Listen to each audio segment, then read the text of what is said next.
Hello again, everyone, and welcome to today's episode of Resilient Health Radio. I'm your host, Dr. Darin Ingels, and joining me on the podcast today is my friend and colleague, Dr. Eboni Cornish. She is a medical doctor. She is the Associate Medical Director for the Amen Clinic's East Coast Division and the newly elected President-elect of the International Lyme and Associated Disease Society. But most importantly, she is an expert in brain health, and that's going to be our topic of discussion today. So, Dr. Cornish, welcome to the podcast. Thank you for having me, Darin. This is going to be great. I love it because, you and I, we play in the same kind of sandbox. I know we see a lot of very similar kinds of patients that are dealing with complex chronic illness, chronic inflammation, and various neurological things from autism to ADD to Parkinson's and MS and the whole gamut of neurological issues. I'm curious to hear your perspective on what do you see as really being some of the big driving factors behind all of this chronic brain inflammation we're seeing? So I think that I would put it in groups. So I first think of it as underlying gut health, just inflammatory toxins, foods, things you're exposing yourself to. The second part, I would put it as chronic infections and toxins. Like we're in that same group. We treat a lot of the underlying complex illnesses, may that be viruses or bacteria, parasites, yeast, all of those things that can compromise your immune system and lead to this overwhelming inflammatory burden that your body now has. And then if you on top of that put the layer on top of environmental toxins, then we're looking at a whole different paradigm as it relates to neuroinflammation. And that's kind of what I focus on, is really deep diving, because patients say all the time, well, yeah, we have inflammation, but then the question is, do we really? Is it really inflammation or not? And so that's kind of where the detective work comes in. It's something I know I've struggled with in practice, and I think a lot of us do. How do we measure brain inflammation? What are some of the biomarkers or imaging studies that you find useful in being able to assess that? So the way I look at brain inflammation, I call it neurolongevity, because your brain can survive. We were not dealt with this brain forever. There's neuroplasticity that can heal your brain. And if you know what's causing a problem, you can rebuild it. So I look at neurolongevity as biomarkers, where we're looking at all the labs and data, because how many labs do you get that says, okay, this is an inflammatory process? You'll get all your lab markers for underlying inflammation. And then the reason I like what I do is because I get to use a special kind of brain image called a SPECT scan, which is a 3D image of your brain. So it's functional neurology. So I get to determine what areas of your brain are working well, what areas aren't working well enough, and what could be some contributing factors. So it gives me the questions to ask when I have a person who might have neurological imbalances, been on treatments, antibiotics, antiparasitic, whatever the case may be, for years, seen brilliant doctors, around, and they're still like, okay, my brain is still not healthy. Help me understand why. So that's why I like incorporating 3D SPECT scan imaging, because it gives me that missing link as to why this is an inflammatory process or why it might not be. And you can look at other ways to heal the brain. So many people I know listening, they've had these chronic neurological issues. They've been to the neurologist or their family medicine doctor. They've had a CT scan. They had an MRI. Nothing comes back on it. What is it about SPECT scanning that's different than other types of brain imaging studies? Yeah, so the cool thing about SPECT scan imaging is that it looks at functional anatomy. So, for example, when I first learned about SPECT scan imaging, it was a patient who had severe bipolar and depression, because we know that mental health is brain health. But she was also diagnosed with chronic tick-borne diseases. And her brain image, because you were looking at all different lobes of the brain, and we're actually also looking inside the brain. That's what we call an active scan. So we were looking to see what areas might be in overdrive. And she had this pattern of what I call what's called brain on fire. So on her brain scan, we were actually able to see evidence of inflammation. May that be in her front of her brain, that frontal lobe, a deep structure called the basal ganglia, the limbic system, which keeps us in fight or flight. And then we saw that the part of her brain, the cerebellum, was kind of calmer than it should be because we want that to have the most energy, to be the most robust. That's where we get our executive function. But what needless to say, that pattern, when you're seeing those intense changes and increased activity, and then that's also followed up by areas on the top of her brain, which is the surface area, where you find decreased risk of oxygenation. So there were areas in her brain where there was not enough oxygen going and not enough perfusion and blood flow. So that's when we took a step back and said, okay, this is what we call a brain on fire pattern, and also what's called scalloping, which is that toxicity piece. So I was able to prove to her and her family, like, yeah, you don't have an underlying, psychiatric condition. This is a pattern that can be fixed and it's inflammatory. And when you look at that image, it's like okay, this makes sense. You compare it to a normal brain and then you look at the brain after it's been treated to see if those problems still exist. Yeah, I mean, I've heard you speak before, and I've heard, of course, Dr. Amen speak about SPECT scanning. I think what's really cool, Dr. Amen's been doing this for however many years, and the thousands and thousands, probably hundreds of thousands of scans you guys have done collectively, it's really interesting to see patterns that emerge with various populations, right? Like there's a pattern you see commonly with Lyme patients versus Alzheimer's patients versus autistic children. Is that the kind of information you're finding helps guide where you need to take those next steps? I mean, does it help really guide treatment? Yes, but a bit bigger than that, Darren, and it helps me understand why a patient is stuck. Because you have to think about it. In functional medicine, we're always trying to find the right answers. We're trying the treatments, we're doing the testing. And when a person doesn't respond, it's like, okay, what am I missing?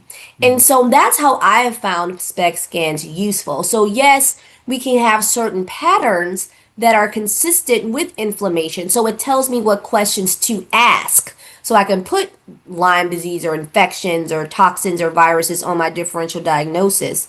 But there are other times where patients present, like I'll never forget, at a patient who had been seen like by four other Lyme specialists. She came to my office on a PIC line, and then we did her brain scan, and it showed that she had frontal temporal dementia and a bad traumatic brain injury, but actually didn't have patterns in keeping with what we traditionally see as that scalloping inflammatory burden.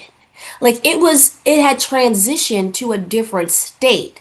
And then other times I'll see patients who suffer from complex chronic illnesses and I'll see a brain image and they'll say, "Oh yeah, I played football. I didn't tell you." And they have evidence of traumatic brain injury. Like, yeah, they're like, "You're talking to me about my chronic infections. Why would I think about telling you I played football when I was, in college?" And so you'll see that. So it's always like a damaged brain makes you more susceptible to other threats, is how I like to tell patients. So if your brain is already damaged for whatever reason, and then you layer on top of it an environmental insult, infectious insult, anything, even an emotional insult, then it's going to take a longer time for it to heal, and you're going to have more debilitating symptoms in the long run. So I know this is something I'll say somewhat unique to the Amen clinics. How come other, big hospital systems aren't doing SPECT scanning?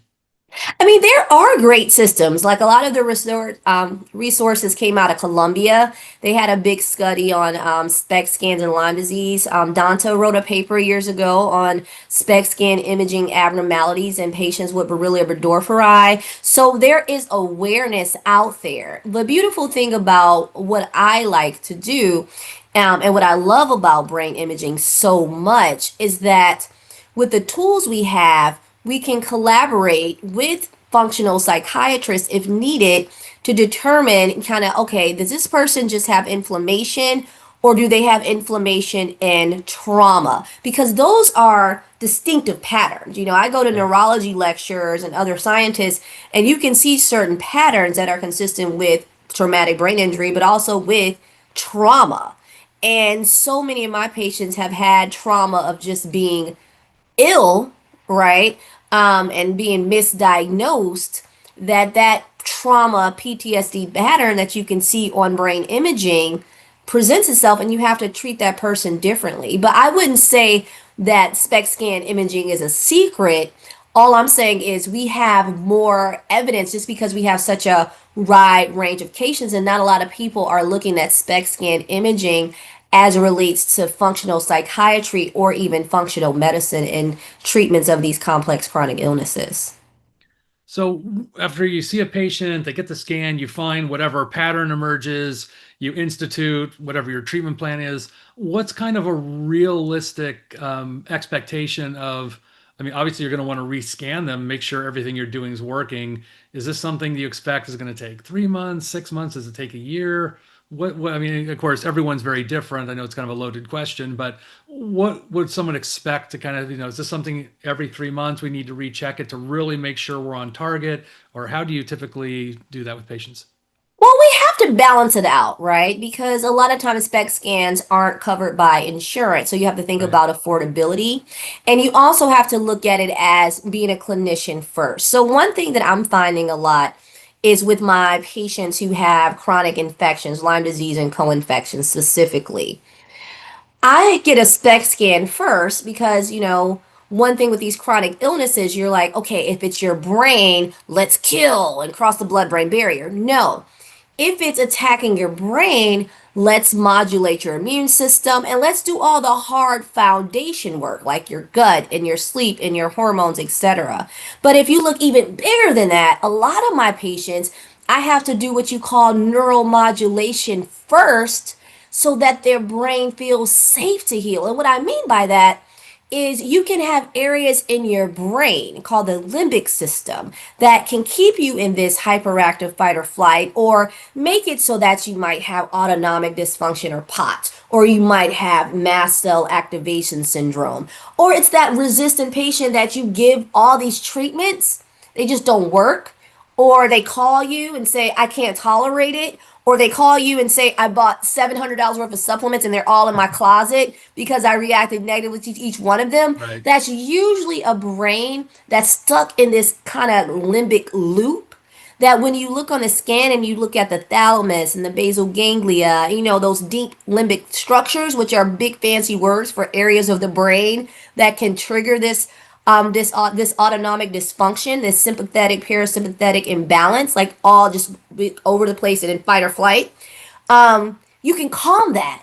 So I find myself like, hey, if I have that patient, I don't care how long you've been ill, I don't care how many things you got in front of you. If I don't calm your brain, you're not going to respond to my therapeutic intervention. So that might be doing things like biofeedback or neural feedback or other methods that kind of help calm the brain, even neural retraining, things that just get you calmer, things that just got those, get that sympathetic response, get that vagus nerve working, things that just help you out. And then I layer on the treatment approaches, all the different metabolic imbalances. So that's one way, because I found myself years ago, even when we treat these patients, we're like, hey, how many times am I going to treat you and then test?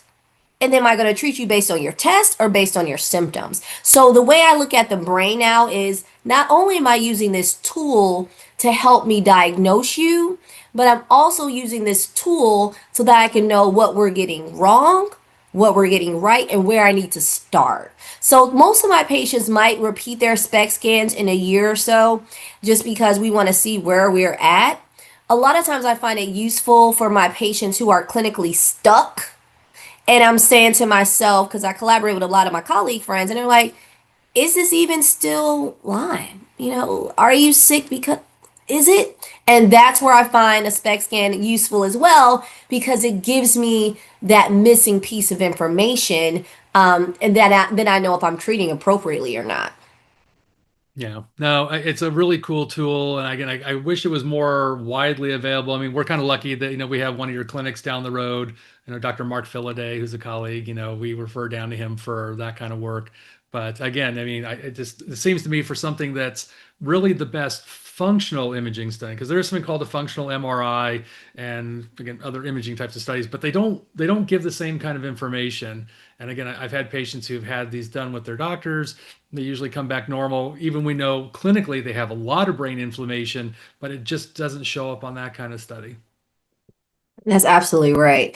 And I think the most challenging cases to me are those patients where you've done a lot and you're like, okay, they're in remission.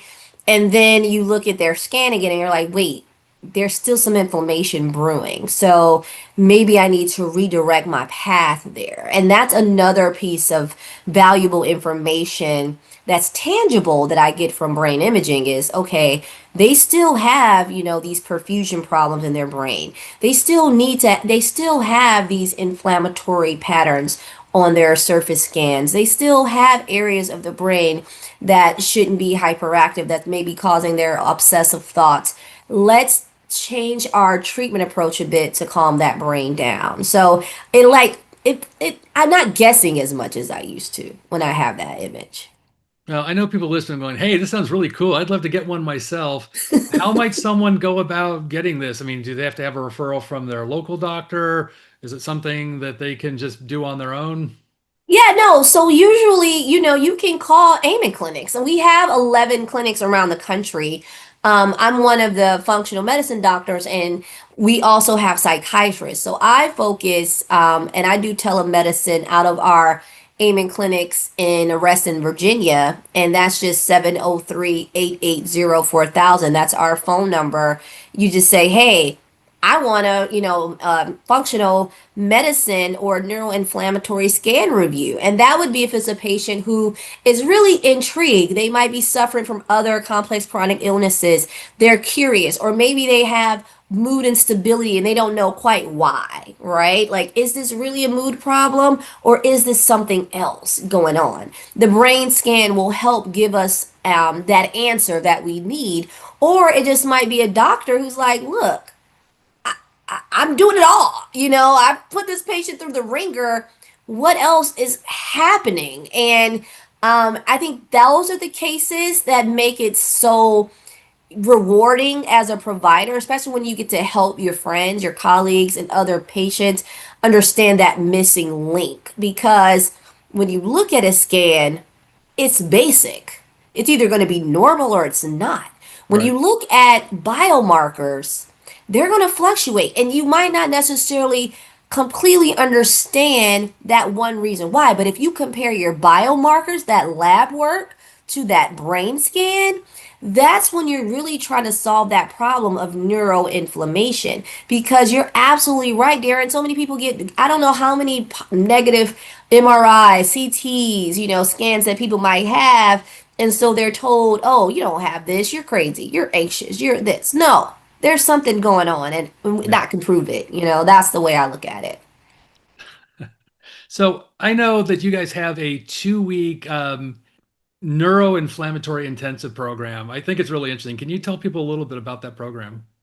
I love that program. No, I'm just kidding. No, I mean, I think it's just the when I envisioned it, and with the blessing of Dr. Amen and the clinics, my vision was having a place where people could come who have been struggling for these conditions and get treated intensively, but not like as a curative program. Because some Yeah. patients or programs might say, you go to my program 2 weeks and you're cured. I wanted to have a program where I can like look at the brain. If this was because usually it's people who are clinically stuck Yeah. or they might not be able to tolerate things. Like those are patients who might have histamine reaction, can't tolerate treatments, or people who've tried all these different methods. But or my one favorite patient whose mom was like, "Look, my kid has PANDAS. She has an autoimmune disease, and it's causing her to not want to act the way I want her to. I'm kidnapping her, and she's gonna do what you say." So that's what it is. It's like a vacation for your brain. People travel from around the world. They'll come to DC for 2 weeks. We first set up with all your labs. So you've had labs for chronic infections, for mold, for metals. We've looked at your autoimmune markers for something called autoimmune encephalitis. So we've looked at brain inflammatory markers to see if that's going on. We have your hormones. We have just your basic chemistries, and we also even go as far as your nutrition. So we do a whole big lab panel before you walk in the door, and then you get a brain image. And so when we get your SPECT scan, that's kind of where I start a treatment program. So I might say, and I've looked at all the records from your other doctors, like, look, here's your blueprint.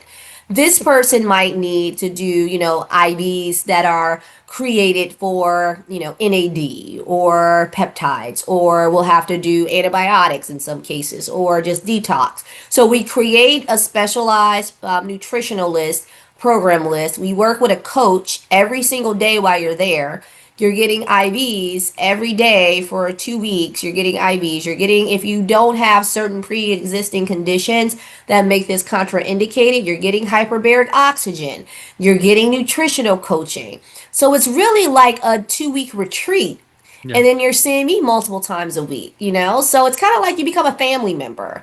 And we just try our best to try to hit you as aggressively as we can because it's called intensive. It's no protocol because everyone is different. And we craft it to fit the needs that you might have at that time. And then with the hope that as we continue working when you go home, may that be in a collaboration with your local doctor or as an existing patient, that we just continue to healing. And I find it is fascinating because I'll get patients who travel who can't get certain treatments at home or even in their own countries or, in their own states.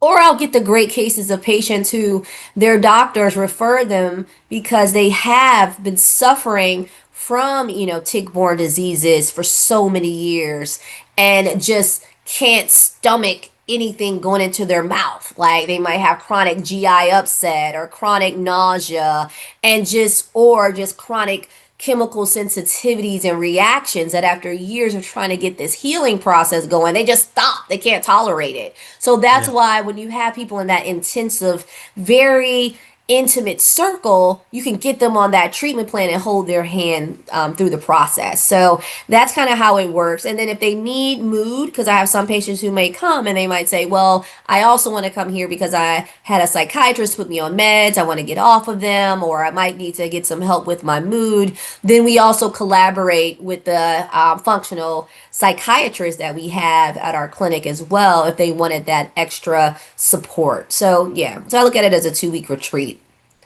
Now, is that something that's unique to the DC location, or is it It offered to is your local? right now. It is. It's unique, but DC is a great place to come.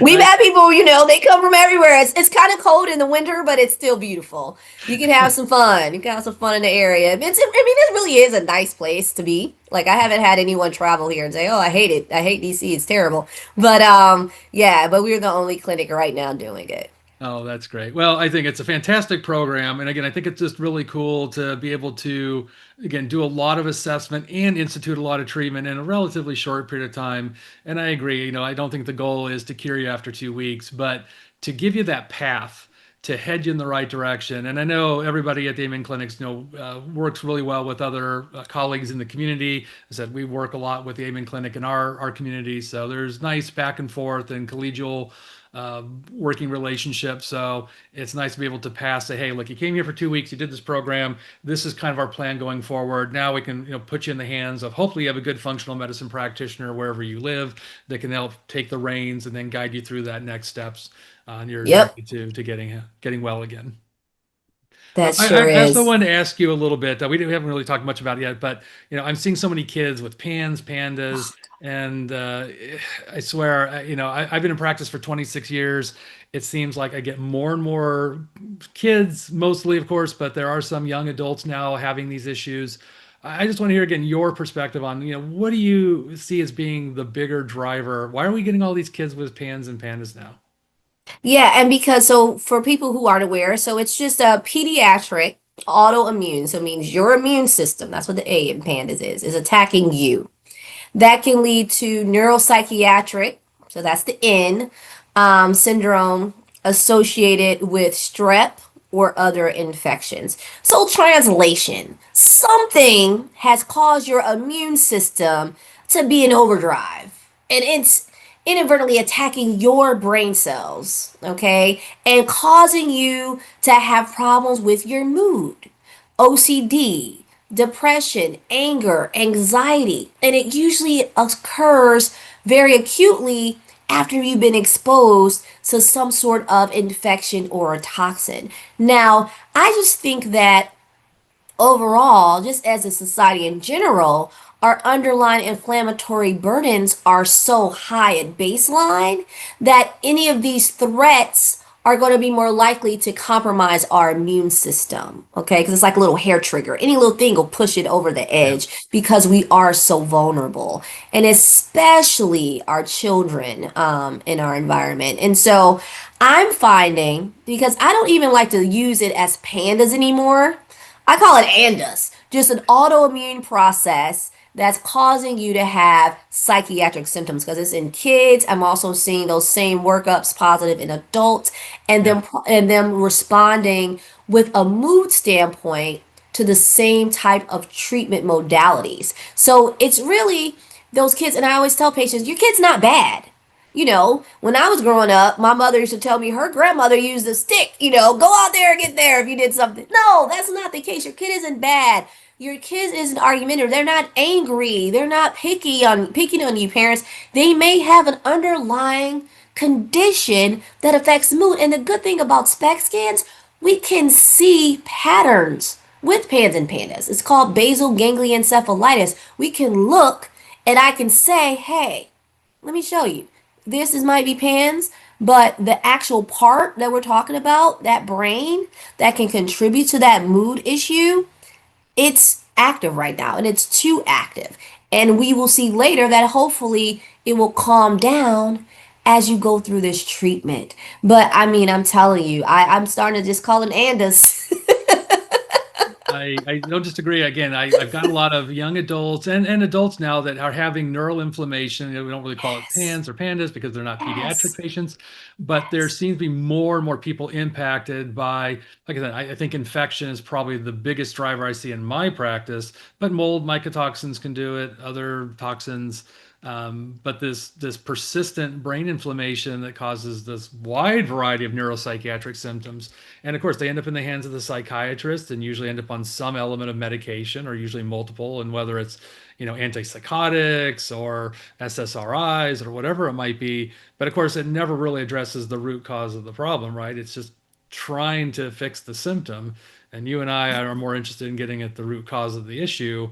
And that's why we end up doing a lot of this type of testing to try and sort out what it is that's causing the underlying symptom. But yeah, it just seems to be a bit overwhelming that we got so many young people being impacted by this that I say all the time, I think the environment just keeps getting worse. Our load Yes. keeps increasing. Like I said, the stuff that drives inflammation gets worse and worse. And then, of course, there's a generational part of this. We know that what happens to, your child is a product of you and the other parent and then the grandparents. Yeah. Metals and other toxins can get handed down generationally.